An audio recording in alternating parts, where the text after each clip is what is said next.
Hi friends, అందరికీ నమస్కారం. Welcome to my channel. ఈరోజు మన ఛానల్లో మరొక కొత్త రెసిపీ వచ్చేసి ఎన్నో పోషకాలతో నిండిన పాలక్ పరాటాని మంచి రుచికరంగా ఎలా చేయాలో చూద్దామండి. పిల్లలకైతే లంచ్ బాక్స్లోకి ఇలా చాలా హెల్తీగా, టేస్టీగా, సింపుల్గా ఈ పాలక్ పరాటాని చేసి పెట్టేయచ్చండి. వాళ్ళు చాలా ఇష్టంగా తింటారు. పాలకూరతో చేసిన ఈ పాలక్ పరాటా అయితే పొరలు పొరలుగా చాలా సాఫ్ట్గా ఉంటుందండి. మీరు కూడా ఇలా ఒకసారి ట్రై చేసి చూడండి. అలాగే ఫ్రెండ్స్, వీడియోస్ని ఫస్ట్ టైం చూస్తున్నట్లయితే ప్లీజ్ మా ఛానల్ని సపోర్ట్ చేయండి మరియు హైప్ బటన్ని ప్రెస్ చేయండి ఫ్రెండ్స్. మరి ఎంతో టేస్టీగా చాలా సింపుల్గా చేసుకునే ఈ పాలక్ పరాటాని ఇప్పుడు మరింత హెల్తీగా ఎలా చేయాలో చూసేద్దాం. ఈ పాలక్ పరాటా చేయడానికి ముందుగా ఒక 2 కట్టల వరకు పాలకూరను తీసుకున్నానండి. ఈ పాలకూరను ఇలా సన్నగా తరుక్కొని పెట్టుకోవాలి. ఆల్రెడీ నేను సన్నగా తరుక్కొని వాటర్లో వేసుకున్నాను. పాలకూరను కాడలు కాకుండా కేవలం ఆకులను మాత్రమే సన్నగా తరుక్కొని 2-3 సార్లు వాటర్తో శుభ్రంగా కడుక్కోవాలి. ఇలా కడుక్కున్న పాలకూరను వాటర్ ఏమీ లేకుండా ఒక గిన్నెలోకి వేసుకోవాలండి. ఇప్పుడు దీనిలోకి ఒక 2.5 కప్పుల వరకు గోధుమ పిండిని వేసుకోవాలి. మీరు కావాలనుకుంటే మైదా పిండి అయినా వేసుకోవచ్చండి.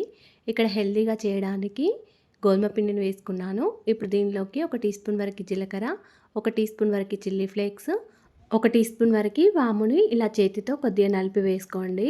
పాలక్ పరాటాలోకి జీలకర్ర, వాము ఫ్లేవర్ చాలా టేస్టీగా ఉంటుందండి.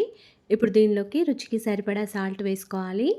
అలాగే ఒక చిన్న మిక్సీ జార్ తీసుకొని ఇందులోకి ఒక 5 వరకు పచ్చిమిర్చిని ఇలా చుంచుకొని వేసుకోండి. దీనిలోకి ఒక 1/2 టీ స్పూన్ వరకు అల్లం వెల్లుల్లి పేస్ట్ వేసుకొని మెత్తగా కాకుండా ఇలా కొద్దిగా బరకగా గ్రైండ్ చేసుకోండి.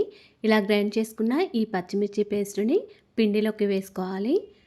పిండినంతా కూడా ఒకసారి కలుపుకోవాలి. తర్వాత దీనిలోకి ఒక 3 టీ స్పూన్ల వరకు నెయ్యిని వేసుకోండి. మీరు కావాలనుకుంటే ఆయిల్ అయినా వేసుకోవచ్చు.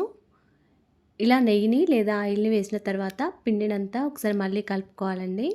మనం వేసిన అన్ని ఇంగ్రీడియంట్స్ కూడా పిండిలో చక్కగా కలిసే విధంగా కలుపుకోవాలి. ఇప్పుడు దీనిలోకి కొద్దిగా ఆయిల్ని కూడా వేసుకున్నాను. తర్వాత దీనిలోకి కొద్దిగా వాటర్ వేసుకుంటూ పిండినంతా కలుపుకోవాలి. పాలకూరలో కొద్దిగా వాటర్ ఉంటుంది కాబట్టి వాటర్ చూసుకొని వేసుకోండి. కొంచెం వాటర్ వేసుకుంటూ పిండిని కలుపుకోవాలి. వాటర్ మొత్తం ఒకేసారి కాకుండా కొద్దిగా వేసుకుంటూ కలుపుకోండి. పిండి మళ్ళీ పల్చగా అయిపోతే మరి కొద్దిగా పిండిని వేసి కలుపుకోవచ్చు. పిండినంతా కూడా ఈ విధంగా చక్కగా కలుపుకోవాలండి. చపాతీ పిండి లాగానే సాఫ్ట్గా కలుపుకోవాలి. ఇలా కలుపుకున్న పిండిపై నుంచి మళ్ళీ కొద్దిగా నెయ్యిని అప్లై చేసి ఒక 10 నిమిషాల వరకు పిండిని నానబెట్టుకొని ఉంచుకోండి. ఇలా మూత పెట్టుకొని ఒక 10 మినిట్స్ వరకు పక్కకు పెట్టుకోండి. 10 మినిట్స్ తర్వాత మూత తీసేసి మళ్ళీ పిండిని ఒకసారి కలుపుకోండి. అప్పుడు పిండి అనేది మరింత సాఫ్ట్గా అయిపోతుందండి. మనం పిండి కలిపేటప్పుడే కొద్దిగా గట్టిగానే కలుపుకోవాలండి. లేకపోతే పిండి నానిన తర్వాత మరింత సాఫ్ట్గా అయిపోతుంది. ఇలా కలుపుకున్న పిండిలో నుంచి కొంచెం పిండి ముద్దను తీసుకొని ఇలా రౌండ్గా చేసుకోవాలి.